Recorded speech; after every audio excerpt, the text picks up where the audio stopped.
ہم غوث اعظم کا نام لے کر نمازیں چھوڑیں؟ ہم غوث اعظم کا نام لے کر سرکار کی سنتیں ترک کریں؟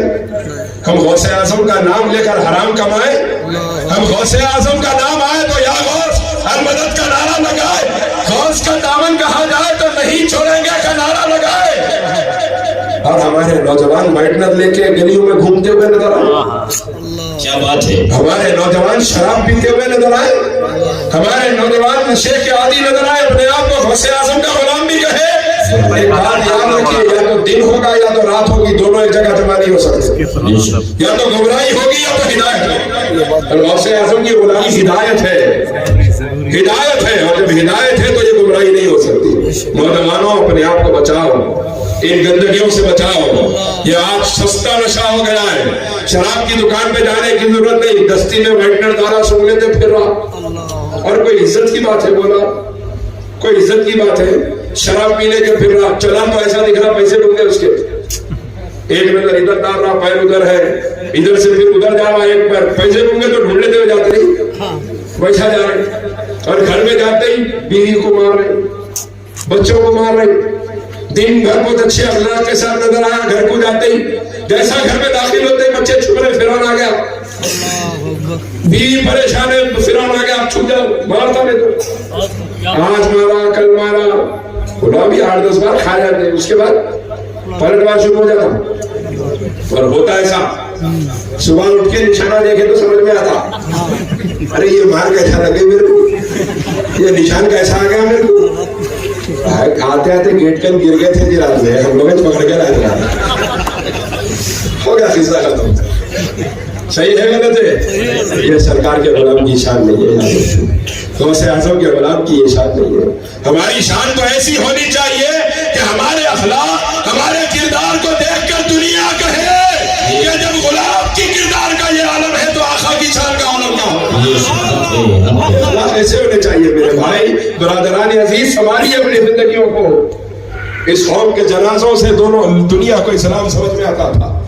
امام احمد بن حنبل کا جنازہ دیکھ کے 20,000 آدمی کلمہ پڑھ کے اسلام میں داخل ہوئے۔ امام محمد بن ابو الحسن شیبانی کا جنازہ نکلا، مسلمان جوک در جوک کندھا دینے آئے، غیر مسلمین نے دیکھا مسلمانوں کا بڑا امام رخصت ہوا ہے، ہم بھی جائیں گے، اور انہوں نے بھی کندھا دینے کا ارادہ کیا، سامنے آئے، زمین و آسمان کی نگاہوں نے یہ منظر دیکھا، جس کے کاندھے پر امام محمد کا جنازہ رکھا جاتا، خود بخود اس کی زبان میں کلمہ طیبہ جاری ہو جاتا۔ جس قوم کے جنازوں نے دنیا کو کلمہ پڑھایا تھا، اسلام بتایا تھا، آج اپنے دل پہ ہاتھ رکھ کے بولیے، کیا میرا بیٹا مجھے دیکھ کے یہ کہہ سکتا ہے کہ اسلام وہی ہے جس پہ میرے بابا زندگی گزار رہے ہیں؟ میرا بیٹا یہ کہہ سکتا ہے کہ اسلام ایسا ہی ہے جیسی میرے باپ کی زندگی ہے؟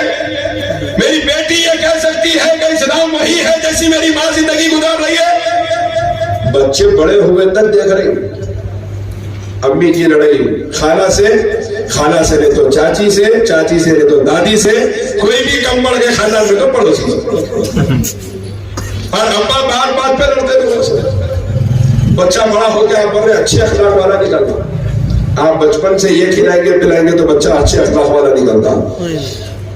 آپ نے اگر حرام کمایا، حرام کھلایا، یاد رکھیے آپ کھانا نہیں کھلا رہے، اپنی اولاد کے پیٹ میں انگار کے ڈلے جا رہے جہنم کے، اپنی اولاد کو جہنم کی طرف ڈھکیل رہے آپ۔ ارے ایک طرف وہ باپ ہے جس نے ایک سیب کی معافی کی خاطر پوری زندگی کو داؤ پہ لگا دیا، تو بیٹا غوث اعظم بن کر پیدا ہوا۔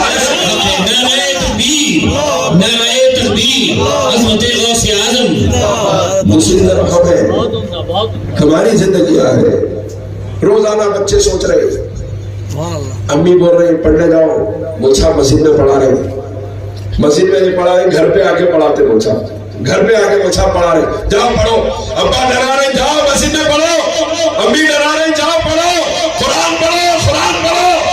بچے دیکھ کے حیران ہے، یہ قرآن پڑھنا اتنا ہی ضروری ہے تو سال بھر میں نہ کبھی ابا پڑھتے ہوئے دکھ رہے نہ امی پڑھتے ہوئے دکھ رہے۔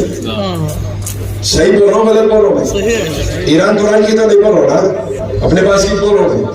یہ حالات ہے میرے بھائی، ہم کو دیکھ کے ہماری اولاد کو مسلمان کیسا ہونا نہیں سمجھ میں آ رہا۔ اس سے زیادہ اور تمہاری بربادی کے لیے کیا علامتیں چاہیے؟ اس سے زیادہ کیا علامات چاہیے؟ اور کون سی قیامت کا ہم انتظار کر رہے ہیں جو حالات پوری دنیا میں اس وقت امت مسلمہ پر ہے؟ یاد رکھیے یہ وہ قوم ہے جس کے بارے میں اقبال نے فرمایا تھا چل نہ سکتے تھے اگر جنگ میں اڑ جاتے تھے، پاؤں شیروں کے بھی میدان سے اکھڑ جاتے تھے، تجھ سے سرکش ہوا کوئی تو بگڑ جاتے تھے، کہ کیا چیز ہے ہم توپ سے بڑھ جاتے تھے۔ یہ وہ قوم تھی آج پوری دنیا میں ذلت اور رسوائی کا منہ دیکھ رہی ہے۔ سبب کیا ہے؟ وہ زمانے میں معزز تھے مسلمان ہو کر، خار ہوئے ہیں ہم تاریخ خوراک ہو کر۔ غوث اعظم کا دامن ہاتھ میں ہے، بولنا بہت آسان ہے، عمل کے اعتبار سے تھام کے بتانا بہت مشکل ہے۔ آج غوث اعظم کی نام کی اس عظیم محفل میں بیٹھ کے خدا کے لیے عہد کیجیے میں آج کے بعد عمل کے اعتبار سے بھی غوث اعظم کا غلام بن کے دکھاؤں گا انشاءاللہ۔ اللہ ہمیں عمل کی توفیق عطا فرمائے۔